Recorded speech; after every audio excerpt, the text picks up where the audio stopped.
दिल्ली में पॉल्यूशन का जहर, छत्तीसगढ़ में नक्सलियों का कहर।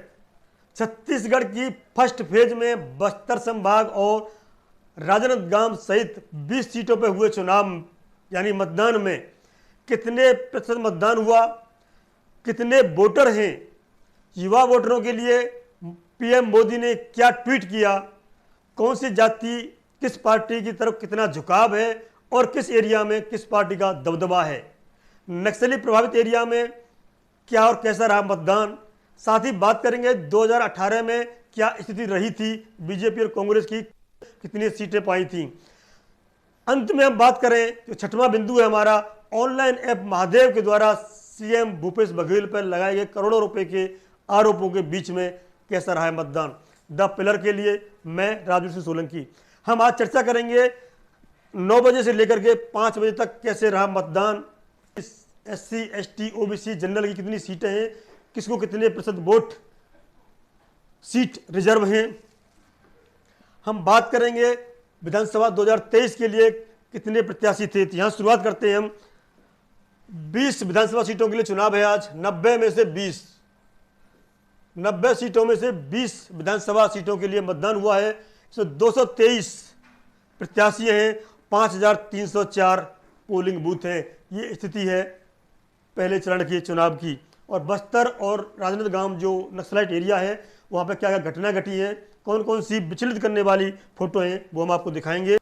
सुकमा में नक्सलियों के लिए आईईडी ब्लास्ट की चपेट में आकर घायल हुए जवान कैंप से उपचार करते हुए आईईडी ब्लास्ट किया नक्सलियों ने, वहाँ जवान घायल हुए, कई जवान सीरियस भी हैं। ये फोटो है, ज़्यादा ब्लर करके फोटो दिखाई हम दिखा नहीं सकते, बहुत परेशानी रही है वहाँ पे, खास तौर पे पुलिस बल को चुनाव कराने के लिए, मतदान कराने के लिए। कवर्धा में पंडरिया के भरेवे पारा गांव के बने मतदान के ग्रामीणों को बहिष्कार, सन्नाटा पसरा हुआ है। ग्रामीणों ने बहिष्कार कर दिया। क्यों कर दिया, ये महत्वपूर्ण बात है। जो उनकी मांगे थी किसी ने भी नहीं सुनी, न बीजेपी ने, न कांग्रेस ने, न निर्दलीयों ने, तो उन्होंने यहाँ पे बहिष्कार किया। ये कुछ नेतागण हैं बीजेपी के, इनके जिन्होंने वोट डाल के निकले और अपना फोटो भेजा। में व्हील चेयर पर स्काउट कैडेट हैं, ये मदद कर रहे हैं। बहुत अच्छा सुखद अनुभव है की फोटो है जो स्काउट और गाइड कैडेट्स हैं जो बुजुर्ग महिला को बूथ तक पहुंचाने में मदद कर रहे हैं। केर के चरमा में प्राथमिक स्कूल में बनाए गए बूथ पर मतदाताओं की लाइन तो नजर नहीं आई, लेकिन पर्चियों की लाइन जरूर नजर आई। पर्चियाँ रखी हैं, मतदाता नहीं आए। तो पोलिंग बूथ पर कैसा मतदान रहा, कितने प्रतिशत मतदान हुआ, सभी बताएंगे आपको। कौन से एरिया में कितना रहा, सही पर चर्चा करेंगे। पहले फोटो दिखा दें। सरकार ने कहीं या प्रशासन ने कहीं अपनी तरफ से क्या शानदार बूथ सजाया है, जैसे किसी शादी के लिए कोई मंडप सजाते हैं, तो कितने वोट पड़े ये सब पर चर्चा होगी। 2018 से शुरुआत करते हैं। 2018 में क्या स्थिति थी। 2018 की बात 77 पॉइंट वोट पड़े थे। देखिए बहुत अच्छा वोटिंग परसेंटेज रहा था, 77.20। इसमें 33% कांग्रेस को मिला, बीजेपी को मिला और 43% कांग्रेस को मिला। हम बात करते हैं 15 सीट बीजेपी को मिली थी, 68 मिली थी कांग्रेस को, 7 सीट मिली थी अन्य को। बाद में 2 सीट और आ गई थी तो 68 लिख देता हूँ, 68 + 2 70 सीट वर्तमान में कांग्रेस के पास और निर्दलीय अन्य के पास कहें तो 5 सीट रह जाती हैं 7 में से, और बीजेपी के पास 15। ये पिछली विधानसभा 2018 का आंकड़ा है। हम आज बात करते हैं इस समय सुबह से लेकर दोपहर तक कैसा मतदान रहा। हम बात करते हैं 9 बजे की। सुबह 9 बजे 9.93 यानी 10% के आसपास मतदान था 9 बजे। हम बात करेंगे 11 बजे की तो 23% के आसपास मतदान रहा था। हम बात करें 1 बजे दोपहर की बात करें तो 44.5% मतदान रहा। बात कर 3 PM के 59 करीब 58.85।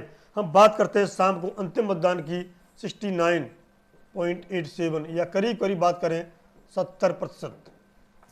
पिछली बार 77, अभी ये पूरा था, ये पूरा ओवरऑल था। नक्सलाइट एरिया प्रभावित एरिया में 70% मतदान मायने रखता है। अच्छी बात है। जब हमने आपको फोटो दिखाई, कहीं बहिष्कार हुआ है, कहीं पर्ची लगी हुई थी, मतदानकर्मी प्रतीक्षा कर रहे थे कि कोई वोट डालने आए, लेकिन बहिष्कार के कारण कोई मतदान करने नहीं गया। इन सब घटनाओं के उपरांत भी, बावजूद भी 70% मतदान हुआ है छत्तीसगढ़ में। पहले फेज का जो नक्सलाइट एरिया है, अच्छा मतदान कह सकते हैं। वैसे मतदान 90 से ऊपर होना चाहिए, ज़्यादा अच्छा रहता है। बढ़ चढ़ के हिस्सा लिया। हम बात करते हैं कुल वोटरों की। कुल वोटरों की बात करें 40,78,681 वोटर हैं कुल वोटर इस वाले फेज की। फर्स्ट फेज की बात कर रहे हैं हम। फर्स्ट फेज में जो वोटरों की संख्या है वो 40,78,000 है। बात करें कितने वोट पड़े, अकॉर्डिंग 28 लाख, 28.5 लाख करीब वोट पड़े हैं 40,78,000 में से। पुरुष टोटल हैं 20 लाख के आसपास, थोड़े से कम। महिलाएं ज़्यादा हैं यहाँ पर, देखिए महिलाओं की संख्या ज़्यादा है। ये एरिया जो है ये महिलाओं की संख्या ज़्यादा है, पुरुषों की संख्या कम है। और थर्ड जेंडर 69 यानी 70 के आसपास है। इनकी फ़ोटो भी हम दिखाएंगे कैसे इन्होंने बढ़ चढ़ के हिस्सा लिया है मतदान में। 32% एसटी की संख्या है और अच्छा खासा दबदबा रखते हैं एसटी वोटर हैं, जो बहुत महत्वपूर्ण वोटर हैं। एसटी के वोटर हैं जो किसको जाएंगे, पिछली बार कांग्रेस को गए थे, इस बार किसको मिलेंगे ये 3 दिसंबर को पता चलेगी। एससी की बात करते हैं हम। 13% है, इनके 10 सीट रिजर्व हैं। एससी के लिए 10 सीट रिजर्व हैं, एसटी के लिए 29 सीट रिजर्व हैं। टोटल बात करें तो 39 सीट रिजर्व हैं यहाँ पर छत्तीसगढ़ में। 39 सीट रिजर्व हैं, एसटी के लिए 29, एससी के लिए 10। अन्य पिछड़ा वर्ग की बात करें 47% है, बहुत बड़ा वर्ग है ये। 47% वोट बैंक एससी ओबीसी का बहुत बड़ा वोट बैंक है। और ये कहीं भी झुकेगा वही सरकार बनाएगा और बिगाड़ेगा। इसमें युवाओं का बड़ा महत्वपूर्ण हिस्सा रहता है, भाग रहता है।